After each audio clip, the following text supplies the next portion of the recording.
So guys, ये है मेरी पिटूरी। और आज सिर्फ मैंने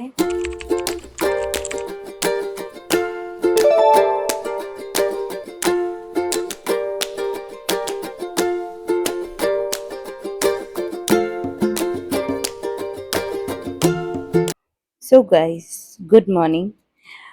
और सीधा मैं स्कूल में मिल रही हूँ क्योंकि मैंने आज सुबह मॉर्निंग का कोई रियाज नहीं बनाया। मेरा रियाज का कोई वीडियो बना ही नहीं पाई। एक्चुअल में एक तो मेरा एक्स्ट्रा फ़ोन जिसको मैं कल स्कूल में भूल गई, और पूरे घर में सुबह 5:30 बजे उठ के पागलों की जैसे मैंने फ़ोन ढूंढा है। यार कसम से मैं इतनी बेवकूफ़ हूँ, कभी कभी इतनी पागलों जैसी हरकतें कर देती हूँ। अब फ़ोन मैं स्टाफ रूम में गई और वहीं रख के आ गई।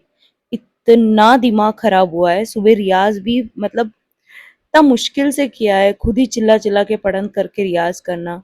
नगमा मेरा उसी फ़ोन में होता है और मेरा उस फ़ोन के बगैर काम ही नहीं चलता है।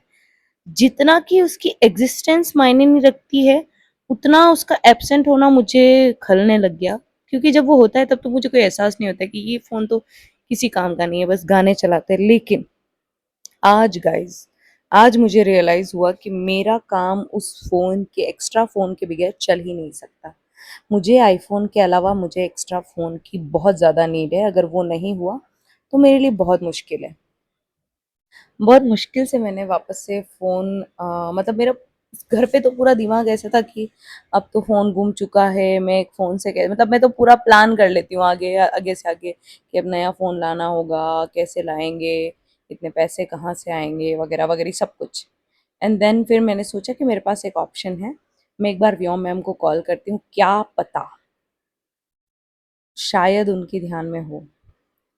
तो देन मैंने उनको कॉल किया और उन्होंने बोला कि स्कूल के स्टाफ रूम में है आपका फ़ोन, आप स्कूल आओ तब ले लेना।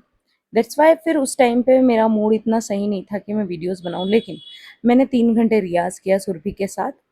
फ़ोन ना होते हुए भी मैंने अपने मन को ऐसे टाइट रख के और कैसे न कैसे करके रियाज़ किया। फिर मूँग का चीला बनाया, और क्योंकि आपको पता है कि कोमल आई हुई है तो उसके लिए मैंने नाश्ता बनाया और चाय बनाई। देन मैं तैयार होके स्कूल के लिए निकल गई। और स्कूल जाके फ़ोन लिया सबसे पहले, फिर उसको चार्ज लगाया, फिर बच्चों के फ़ैन लिए क्योंकि उसके साथ कल उसी के चक्कर में मैं मैम के साथ मार्केट गई थी। तो मैंने वो फ़ैन लिए और बच्चों को प्रैक्टिस स्टार्ट कराई। फ़ैन की प्रैक्टिस का वीडियो मैं नहीं बना पाई, लेकिन ये छोटे-छोटे बच्चों को सो मैंने प्रैक्टिस गाइस, करवाई। ये है मेरी पिटूरी। और आज सिर्फ मैंने सो के मॉर्निंग रियाज किया और साथ में लाइक प्रैक्टिस करी बस, और स्कूल गई। तो आज का अगर टोटल काउंट देखा जाए वर्कआउट का, तो वो था लगभग 7 घंटे। लेकिन हाँ, 10 घंटे नहीं हुआ क्योंकि ना ही मैं भरतनाट्यम गई और ना ही मैंने क्लासेस लिया आज। तो वो इसलिए क्योंकि आज मुझे बहुत ज़्यादा आलस आ रहा था।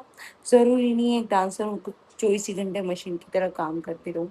मैं बहुत थक चुकी थी, और मतलब इतना थक चुकी थी कि मैं 3 आके मैंने खाना बनाया। मैंने दाल-चावल बनाए और बस ऐसे अचार वगैरह के साथ खा लिया। उसके बाद मैं सोई हूँ गाइस। दाल-चावल खा के ऐसे सोई जैसे नशा किया हो मैंने, और उसके बाद सीधा 7 बजे उठी। सोचा तो था सारे वीडियो ऑडियोज़ एडिट कर लूँगी वगैरह सब कुछ कर लूँगी, लेकिन कुछ नहीं किया। और अभी भी बहुत ज़्यादा आलस आ रहा है, लेकिन अब मैं थोड़ा फ्रेश भी फ़ील कर रही हूँ क्योंकि बहुत दिनों बाद इतना सोई हूँ मैं। नींद नहीं हो पाती है मेरी बहुत ढंग से, तो मैंने सोचा था कि अब मुझे नींद पे भी फ़ोकस करना है हर चीज़ के साथ-साथ, क्योंकि हेल्थ अगर सही रहेगी तो ही मैं इतना डांस कर पाऊँगी, बाकी कुछ नहीं। वैसे हम सोचते हैं, लेकिन डांसर्स की लाइफ़ में नींद निकालना सबसे बड़ा टास्क होता है। मिल ही नहीं पाता है। और जैसे कि मैं एक डांसर के साथ-साथ सोशल मीडिया इन्फ्लुएंसर भी हूँ, तो अलग-अलग चीज़ें, डेली ब्लॉग एडिट करना, सारा टाइम मतलब ऐसा निकलता है ना, इतना स्पीडली सर्र करके टाइम निकल जाता है, कुछ पता नहीं चलता है मुझे।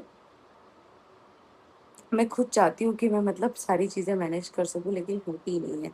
और इसको देखो आप, शी इज़ लीची। आपने लूना को हमेशा मेरे ब्लॉग में देखा है।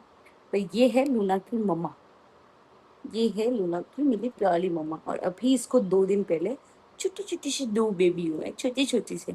आपको नेक्स्ट ब्लॉग में मैं बताऊंगी कि इसके बेबी कैसे दिखते हैं। ये है मेरा फर्स्ट कैट, जिससे मैं बहुत ज़्यादा प्यार करती, हालांकि मैं अपनी लूना से भी बहुत ज़्यादा प्यार करती हूँ। वो आपको पीछे थोड़ी सी, अगर मैं हटूँ तो आपको दिखाई देगी, वो वहीं बैठी हुई है। बट ये मेरा सबसे लाडला प्यारा बच्चा है। और बाकी चीज़ें मैं जैसे अभी आज ही से भरतनाट्यम की चीज़ों को रिकॉल करना, श्लोक वगैरह याद करना, लिस्टेड करना, क्योंकि अब क्या है, मेरे भरतनाट्यम के एग्ज़ाम आने वाला है, एमए का भी एग्ज़ाम आने वाला है। तो मुझे शेड्यूल के अकॉर्डिंग पढ़ाई को भी ऐड करना है अपने शेड्यूल में। और इतना सब कुछ हो रखा है कि मैं कैसे क्या क्या मैनेज करूँ। सुबह के रियाज, मैं सुरभि के साथ सुबह सुबह रियाज करती हूँ, लगभग 5:30 उठो तो भी 6 o'clock से 6, 7, 8, 9 3 घंटे रियाज में चले जाते हैं। एंड देन 9 to 10 प्रियंका के साथ वेस्टर्न वगैरह जो भी वीडियोस के लिए प्रैक्टिस रहती है वो करने लग जाती हूँ। तो बहुत मुश्किल होती है कि और कुछ नया कर पाऊँ मैं। तो 4 घंटे यहाँ मॉर्निंग में चले जाते हैं, 3 घंटे स्कूल में चले जाते हैं। एंड देन स्कूल से आती हूँ, मैं खाना खाती हूँ, बनाती हूँ। उसमें मतलब 3 बज जाती है और 4 बजे से बच्चे आ जाते हैं स्टूडियो पे। तो 1 घंटा मुझे बीच में मिलता है। कोशिश तो मेरी हमेशा से रहती है कि मतलब मैं उस 1 घंटे में कुछ प्रोडक्टिव कर लूँ, एटलीस्ट भरतनाट्यम का ही कुछ कर लूँ। लेकिन अभी तक में वो मैनेज ही नहीं हो पा रहा है। मैं इतनी तरीके से परेशान हो चुकी हूँ। अभी मेरी पूरी कोशिश है कि मैं उसको मैनेज करूँ। और अगर मैं कर पाई तो मैं ज़रूर आपको बताऊंगी, क्योंकि भरतनाट्यम भी बहुत ज़्यादा ज़रूरी है मेरे लिए, उतना ही। बट मैं उसको कैसे सेट करूँ, I don't know, I really don't know. मतलब मेरे को उसका रियाज भी ऐड करना है, उसकी पढ़ाई भी ऐड करनी है। दिन का एक श्लोक, एटलीस्ट एक श्लोक, अगर एक श्लोक याद हो गया ना तो मैं आपसे ज़रूर शेयर करूँगी। बट दिन का एक श्लोक मुझे याद करना है, कोई सी भी मुद्रा हो, शिरोभेद हो, अभिनय दर्पण की बुक चल रही तो अभिनय दर्पण के अकॉर्डिंग जो भी है, जैसे जैसे याद होते जाएंगे मैं आपसे शेयर करती जाऊंगी। क्योंकि मैं बहुत एग्ज़ाम्स की तैयारी, दिसंबर में एग्ज़ाम से, और अभी अगर तैयारी शुरू नहीं करी तो मैं एक साथ कुछ नहीं कर पाऊंगी। मैं फेल नहीं होना चाहती। ये मेरा 4th ईयर है। एंड अगर मैंने ये पास कर लिया तो मैं भरतनाट्यम में 5th ईयर में आ जाऊंगी।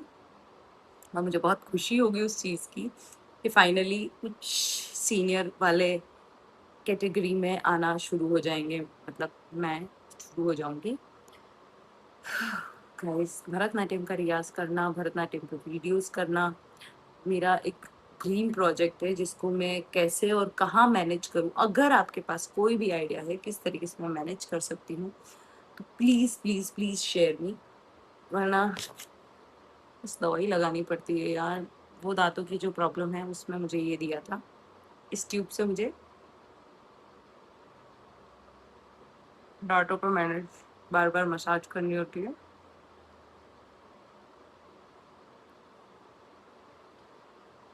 अच्छा रहता है, बस ये दवाई थोड़ी सी कड़वी है। It's okay. अब आज के लिए इतना ही, क्योंकि आज मैंने ज़्यादा वीडियोस नहीं करे, बस क्योंकि पता नहीं क्यों, बट वीडियो नहीं करे मैंने, इसीलिए मैंने अब सोचा कि आप लोगों से बात ही कर लूँ, तो इसी बहाने ये बात हो जाएगी। सो बाय, थैंक यू, मिलते हैं अगले ब्लॉग में। Good night, love you.